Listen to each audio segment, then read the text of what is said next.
విధ్వంసం చేశాడు. దాన్ని కూడా రాజకీయం చేయాలని చూశారు.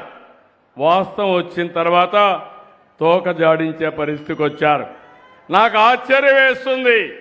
మీరు కూడా ఆలోచించాలి. ఇలాంటి ఇంత ప్రవర్తన మీరు చేయొద్దండి. తండ్రి చనిపోయాడు, తండ్రికి పూజలు చేస్తారు. ఎందుకు? ఓట్ల కోసం. తల్లి బతికుంది, తల్లి ఆస్తికి ఆవిడ్ని హింస పెడతాడు.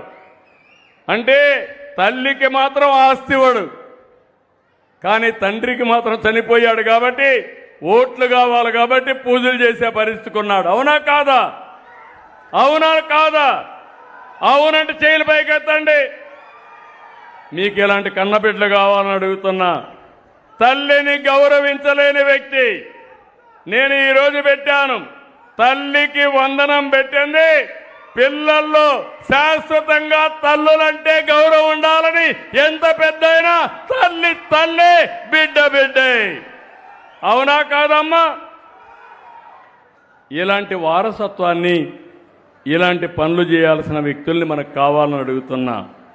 మళ్ళీ చెప్తున్నా, రాయలసీమలో వాళ్ళు రక్త చరిత్ర రాశారు. నేను ఈరోజు రాయలసీమలో కొత్త చరిత్ర లిఖించబోతున్నా. అదే రాయలసీమ రతనాల సీమ. అందుకే ఈ సంకల్పాన్ని మనం ముందుకు తీసుకొని ముందుకు పోవాల్సిన అవసరం ఉంది. గుట్టుపల్లి రైతులు ఇప్పుడే వెళుతున్నా. ఆ రోజు మొత్తం 215 సర్వేలో 2669 ఎకరాలు పట్టా సర్వీస్ ఇనాం భూముల్ని 22A కింద పెట్టారు. నా దగ్గరకు వచ్చి చెప్తే ఇమ్మీడియట్గా చేస్తాను హామీ ఇచ్చాను. ఈరోజు వాళ్ళందరికీ 2074 ఎకరాలు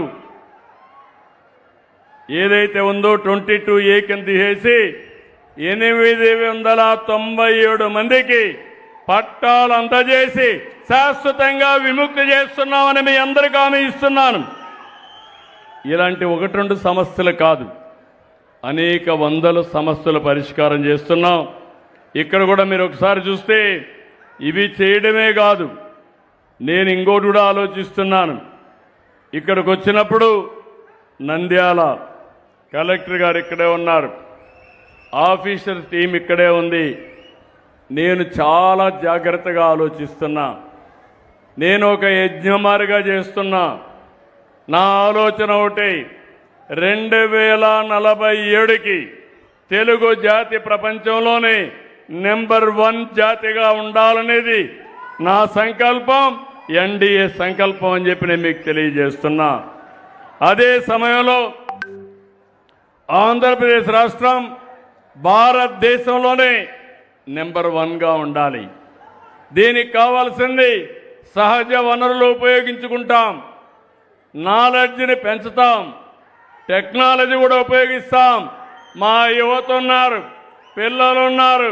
తమ్ముళ్ళు మీరు గుర్తుపెట్టుకోవాలి, ప్రపంచంలో ఉండే టెక్నాలజీ, భవిష్యత్తులో రాబోయే టెక్నాలజీని ఇక్కడ తీసుకొచ్చి మీకు అందుబాటులో చేసే బాధ్యత నాది. ఈరోజు ఇక్కడ బ్లాక్ చైన్ టెక్నాలజీ తీసుకొచ్చాం, వాట్సాప్ గవర్నెన్స్ తీసుకొచ్చాం. అందరూ మన దగ్గర నేర్చుకునే పరిస్థితికి వస్తున్నారు. ఏఐ వచ్చింది, విశాఖపట్నంలో డేటా సెంటర్లు వస్తున్నాయి. ఇక్కడికి వచ్చినప్పుడు నేను మొత్తం కూడా మీకు ఇచ్చిన సేవలు ఇందులో 3 రకాలుగా ఉంటాయి. ఒకటి క్యాష్ ఇస్తున్నాం, ఆన్లైన్లో డీబీటీ ఇస్తున్నాం. రెండోది మీరు చూస్తే పేదల సేవలో పింఛన్లు మాత్రం ఇంటింటికి వచ్చి ఇస్తున్నాం. వాళ్ళు బ్యాంకులో తీసుకోలేరనే ఉద్దేశంతో కొన్ని కైండ్ ఇస్తున్నాం. ఈరోజు రేషన్ షాపులో ఇస్తున్నాం.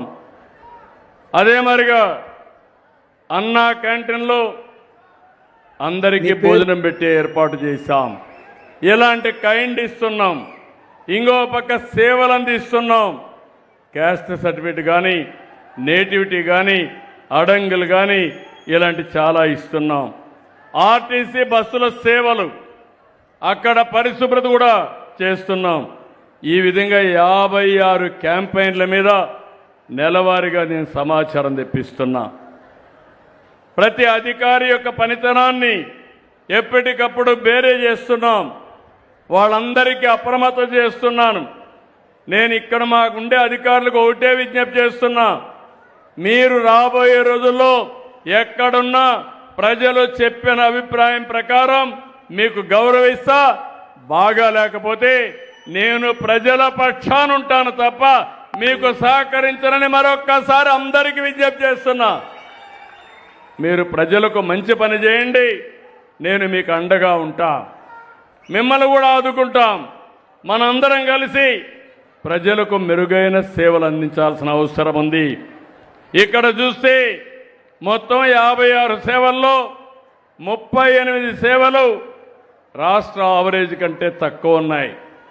18 మాత్రం రాష్ట్ర ఆవరేజ్ కంటే మెరుగ్గా ఉన్నాయి. ఇందులో లేటెస్ట్ కూడా చూస్తే 23 మెరుగ్గా ఉన్నాయి, 31 తక్కువగా ఉన్నాయి.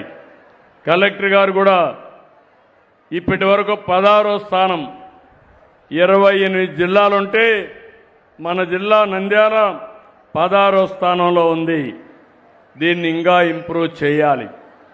నేను మిమ్మల్ని అందరినీ ఏదో శారీరక కష్టం చేయమని చెప్పడం లేదు. అన్ని కూడా టెక్నాలజీ వచ్చింది. ఫైల్ చూడడం టెక్నాలజీలో వచ్చేసింది. సేవలు అందించడం టెక్నాలజీలో పెట్టాం. కానీ ప్రజలు వచ్చినప్పుడు వాళ్ళ సమస్య విని సానుకూలంగా పరిష్కారం చేస్తే వాళ్ళు శాశ్వతంగా మీకు కృతజ్ఞతగా ఉంటారు.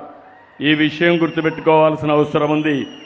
ఇక్కడికి వచ్చినప్పుడు నేను ఫస్ట్ గ్రూప్ ఇక్కడ ఉండే వాళ్ళందరూ రమ్మంటున్నాను. డ్రింకింగ్ వాటర్ పంచాయతీరాజ్ సంపాదించి త్రాగునీరు, రోడ్లు అందరూ రండి. గ్రూప్ అంతా రావాలి. అభినందించండి. మీరు మంచి వాళ్ళని బాగా అభినందిస్తే చేయలేని వాళ్ళు కూడా రోషం వస్తుంది, వెనకబడిపోతామనే ఫీలింగ్కి వస్తారు, ఇమ్మీడియట్గా పనులు చేస్తారు. వీధి దీపాల అమ్మాయి కూడా బాగా ఆఫీసర్ బాగా పనిచేస్తున్నారు. 2.10% రాష్ట్రం కంటే అబోవ్ ఆవరేజ్ ఉంది. గట్టిగా చప్పట్లు కొట్టి అభినందించండి. ఇక్కడ 3 కార్యక్రమాలు. సాలిడ్ వేస్ట్ మేనేజ్మెంట్, గ్రామాల్లో ఇంటింటికి వెళ్ళి చెత్త సేకరించడం. ఎవరు చేస్తున్నారు అది? నువ్వేనమ్మా. ఒక పని బాగా చేసావు, ఒక పని బాగా చేయలేదు. ఇందులో -0.37 ఉన్నావు, కరెక్ట్ చేసుకోవాలి. రెండోది ఎన్టీఆర్ భరోసా పెన్షన్లు. ఎవరు? ఎన్టీఆర్ భరోసా పెన్షన్ ఎవరున్నారు? ఆఫీసర్ రావయ్య మహానుభావ. ఏంటి మైనస్లో ఉన్నావు? మనిషి హుషారుగా ఉన్నావు, పని మాత్రం హుషారుగా లేదు. 5.52 మైనస్లో ఉన్నావు స్టేట్ కంటే. 90%లో ఉన్నావు. కానీ నీకంటే కూడా ఇంకా వేరే వాళ్ళంతా ఇంకా ఎక్కువ ఉన్నారు. ఇంప్రూవ్ చేస్తాం సార్, ఖచ్చితంగా ఇంప్రూవ్ చేస్తాం సార్. బాగుంది సార్. 0.52లో మైనస్లో ఉన్నావు, ఇంప్రూవ్ చేయాలి. రైట్ సార్, చేస్తాం సార్. మీరు మామూలుగా పింఛనిచ్చి అక్కడి నుంచి వాళ్ళని చీదరించుకోవడం చేస్తే మీకు ఓటు వ్యతిరేకంగా వేస్తారు. మీరు గుర్తుపెట్టుకోవాలి. పోయినప్పుడు గౌరవంగా మీరు కూడా అందరినీ ట్రైన్